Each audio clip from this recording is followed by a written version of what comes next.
බාර අහන අය ඉන්නවා කොච්චර ඇහුවත් එයාට හරියට මේක ගන්න බෑ හිත ඒකට. ධර්මය අවබෝධ වෙන පැත්තට ඒ සූත්‍ර දේශනාවෙන් ඒ ධර්මයෙන් කියපු අර්ථයට හිත හසුරවන්න බෑ. අවබෝධ වෙන පැත්තට කුසලයේ තුල හිත හසුරවන්න බෑ. මෙන්න මේ කාරණා 6 නිසා. මොකක්ද ඒක? පළවෙනි එක තථාගතයන් වහන්සේගේ ධර්ම විනය දේශනා කරන වෙලාවේ හොඳට අහන්නේ. අහගෙන ඉන්නේ. එක්කෝ ඔක අහලා තියෙනවා කලින්.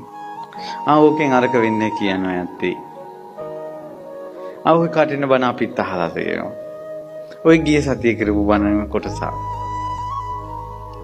ඒක හරියට අහන්නේ යා. ළඟට තව සමහර ටික මොන කොටසක් අහනවා.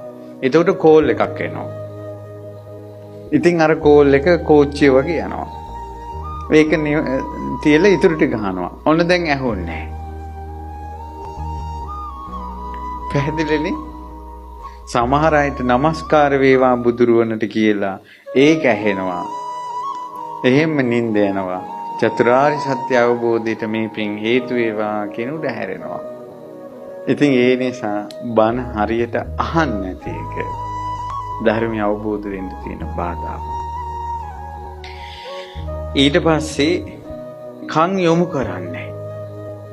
කන සම්පූර්ණයෙන්ම යොමු කරන්න ඕන ධර්ම ඥානයකට.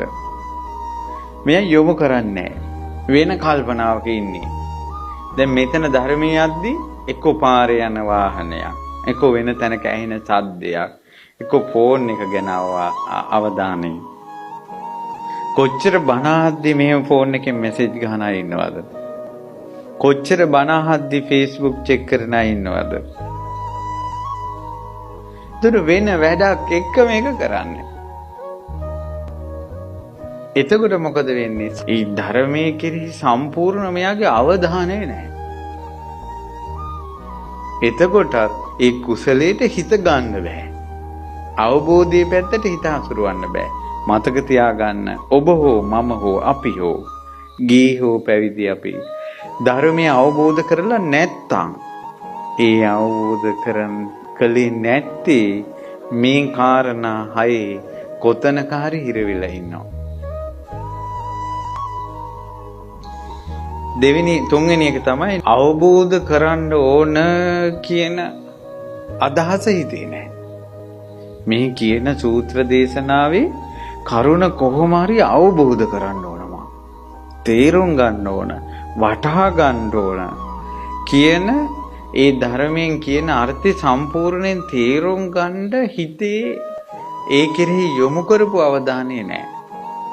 එතකොට ඒ සූත්‍ර දේශනාවෙන් හෝ ධර්මයෙන් කියන දේ තේරුම් ගන්න බෑ.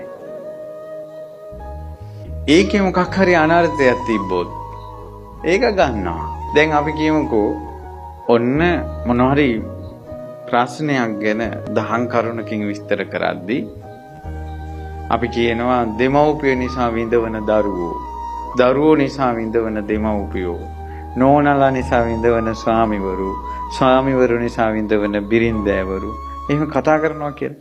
එතකොට අපි පොදුවේ කතා කරන්න. එතකොට ඒ ප්‍රශ්නේ Tamanට අදාළ නැත්නම් ඒක ගන්න ඕනේ නැහැ. ඒක අල්ල ගන්න ඕනේ නැහැ. සමහර වෙලාවට හිතන්නකෝ ඔන්න මහත්තයෙක් ඉන්න නෝනට ගොඩාක් ආදරේ. ඒතර මෙයාට බනක මොකක් හරි කොටසක් ඇහෙනවා නෝනලාගේ වැරදි කියනවා. ඒතර මෙයාට අප්සෙට් වෙනවා. හොඳ නෑ. හොඳයි ඉන්නවා. ගියද මෙයාට හිතෙනවා. නමුත් ඒක කිව්වේ මොන හරි ප්‍රශ්නයක් තියෙන කෙනෙකුට විසඳ ගන්න. ඒ දේශනාවේ අනර්ථය ඇල්ලුවා. අනර්ථය කියන්නේ තමාට අදාළ නැති කොටස. ඊළඟට අර්ථය බැහැර කරනවා. ඒ මොන අදහසින්ද කිව්වේ කියන තැනට එන්නේ නැහැ. ධර්මානුකූල ඉවසීමක් තියෙන්න ඕන ධර්මය අවබෝධ කරගන්න.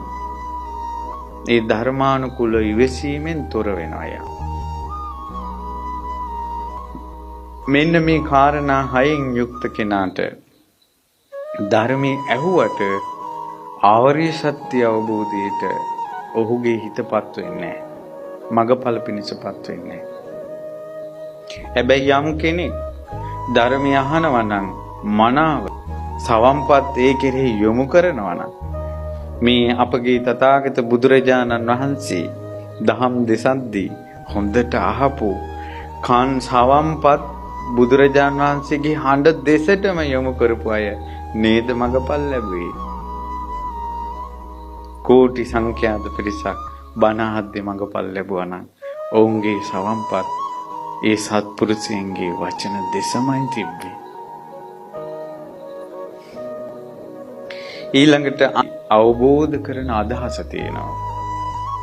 ආර්ථය ගන්නවා අනර්ථය බැහැර කරනවා. ධර්මානුකූල විවසීමෙන් යුක්තව ඉන්නවා. මේ විදිහට කාරණා 6කින් යුක්ත වුණාම තථාගතයන් වහන්සේ වදාලා ඒ ධර්මයේ අවබෝධ වෙනවා.